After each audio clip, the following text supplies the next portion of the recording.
Mesdames et messieurs, Tchopolaises et Tchopolais, chers compatriotes, au terme de l'année 2020, je voudrais avant toute chose rendre grâce à Dieu, maître des temps et des circonstances, qui nous a gardés et protégés en dépit des vicissitudes qui ont jalonné cette année, de tous les dangers, et qui permet, par sa grâce, que nous puissions atterrir sans heurts. À quelques heures de l'année 2021, qu'il me soit permis, tel qu'il exige la tradition, de vous présenter en mon nom propre et à celui de l'ensemble du gouvernement provincial mes vœux de paix, de bonheur, de santé et de prospérité à vous-même et à vos familles respectives pour l'année nouvelle qui pointe à l'horizon. Que la grâce de Dieu vous accompagne dans toutes vos entreprises et vous procure de l'intelligence et de l'énergie nécessaires pour l'accomplissement sans faille de vos projets au profit des biens communs qu'est la Tchopo. Mes vœux les meilleurs s'adressent à son Excellence Monsieur le Président de la République, chef de l'État, Félix Antoine Tshisekedi Tshilombo, pour la clairvoyance avec laquelle il conduit les affaires de l'État, surtout pour sa vision de l'union sacrée pour la nation, à laquelle nous venons d'affirmer notre adhésion, vision qui va sûrement booster le développement de notre chère patrie, la République démocratique du Congo, et sa détermination à garantir la stabilité des institutions aussi bien nationales que provinciales, volonté exprimée au terme des travaux de la 7e édition de la conférence des gouverneurs des provinces tenue du 28 au 29 décembre dernier à Kinshasa.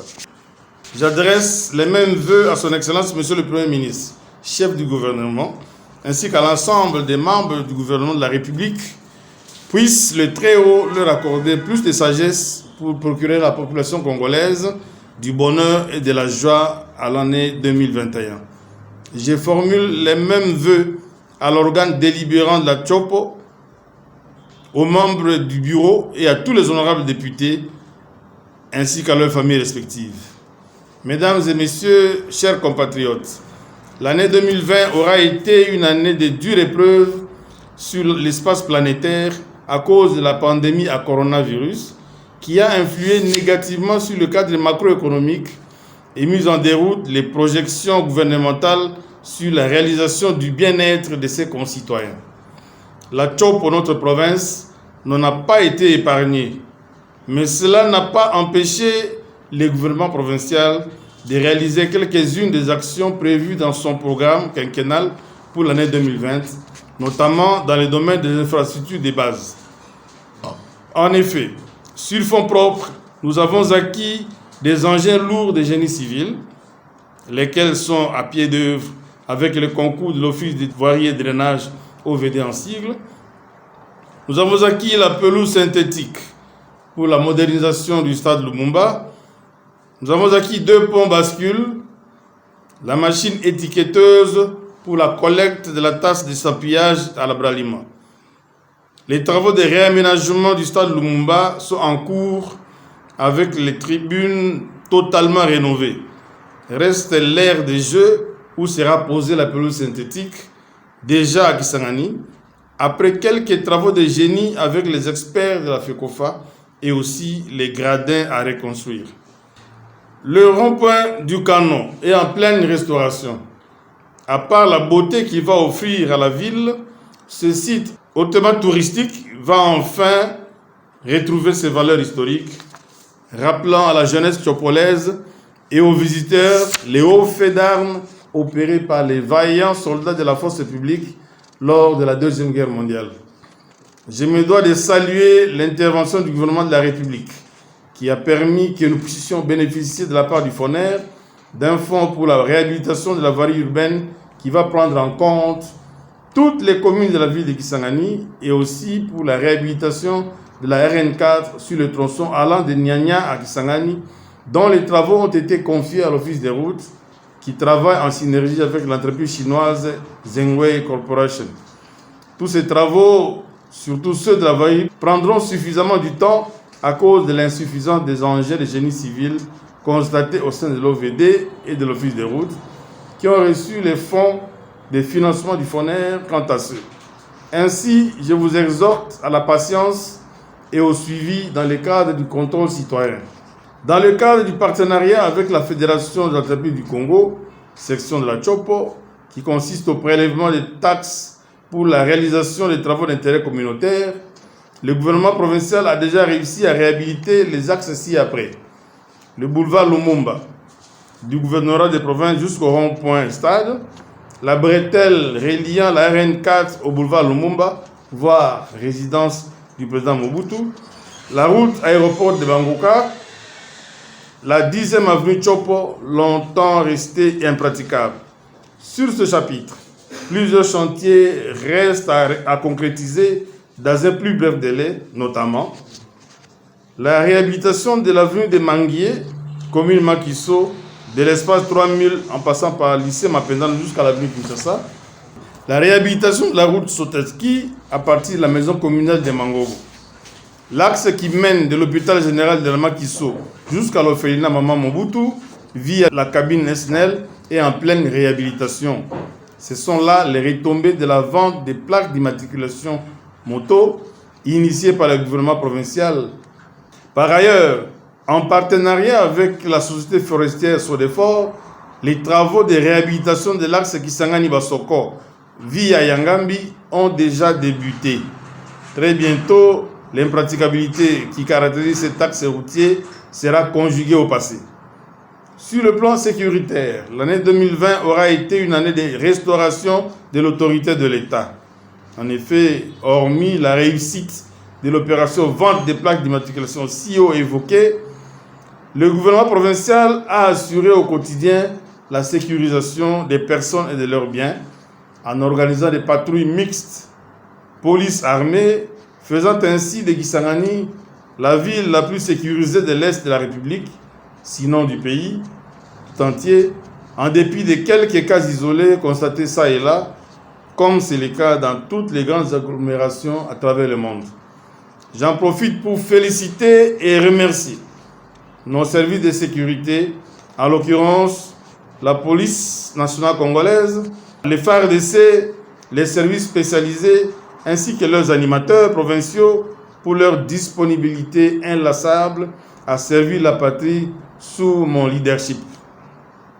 Certes, nous ne pouvons affirmer que nous avons atteint l'insécurité zéro, mais nous nous réjouissons de la réussite jusque-là des dispositifs sécuritaires mis sur pied et que nous allons sûrement améliorer, surtout à l'intérieur de la province où se multiplient des bavures policières et militaires avec de nombreux cas de pratiques de justice populaire.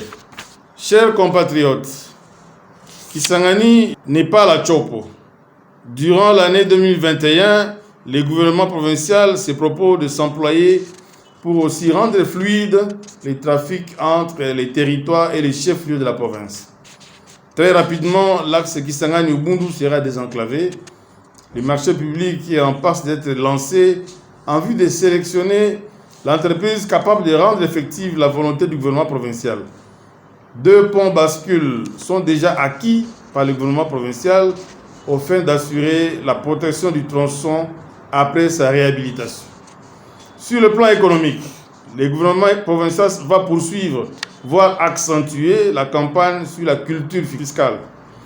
Le civisme fiscal sera au centre de ses actions afin de lui permettre de disposer des moyens de sa politique et ainsi relever les défis du développement vivement entendus par notre peuple.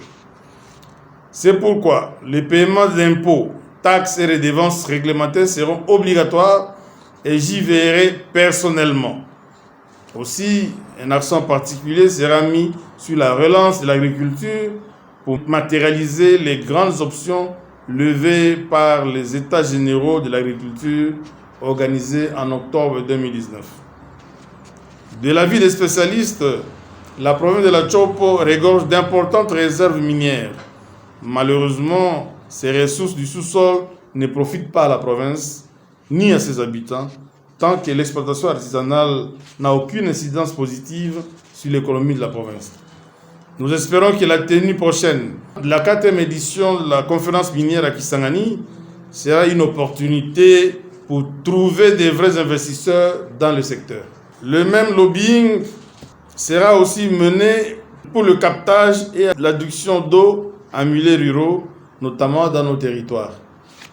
C'est ici que j'en appelle à l'implication de toutes les forces vives de la Tchopo, hommes et femmes politiques de la province, députés provinciaux et nationaux, sénateurs, opérateurs économiques, société civile, chacun à son niveau d'influence, d'aider le gouvernement provincial à gagner ce pari au bénéfice de nos populations. Mesdames et messieurs Tchopolais et Tchopolais, chers compatriotes, l'année 2020 aura été désastreuse sur le plan politique en province de la Tchop. En effet, l'opinion se souviendra qu'après l'échec de la motion de censure initiée le 25 juin 2020 contre le gouvernement provincial par certains élus provinciaux, une crise interinstitutionnelle s'est installée en province. Des actions judiciaires pour départager nos deux institutions ont été menées aussi bien à la Cour d'appel de la Tchopo qu'à la Cour constitutionnelle et à la Cour de cassation à Kinshasa, dont le dénouement est attendu.